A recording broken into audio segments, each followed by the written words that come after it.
Wagkat, hindi ko yung iinom yung tubig. Hindi ko walang pleasure, hindi pa, sa nararamdaman ko ng tayo. Sa bawat putas, kaya nakain, iilan natin yung pakain. Sa bawat metro, pinakaibay. Kung ano-ano sa ito. Sa hirap ng buhay ngayon, hindi mo naman ilalarawan ang ibig sabihin o ang katagaw, ang Pilipinas o ating Pilipinas ay isa sa pinabayaran sa mga natural resources o ang mga katagaw, Pilipinas na sa Asia. Ako, bilang sa pinaral sa amin ito, marami na rin ako naranasan o naranasan hirap at yung pagkawalan ng balanse ng kabuhayan sa Pilipinas.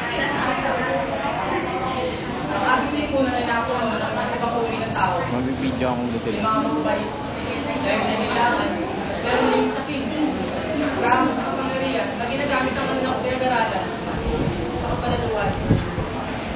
Sadya ko ganito ang hila natin mga kabayan. Kung tayo tao bayan, ay bubulong lang sa kanilang matakot sa kanilang kapangyarihan.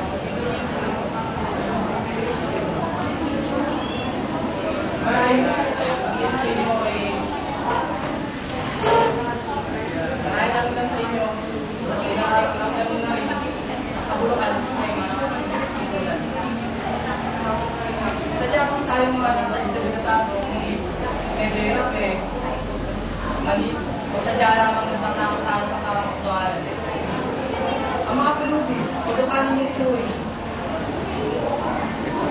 siguro din mas gano'n yan. Hindi sila pangalan kong inasalugan para sa kahirapan.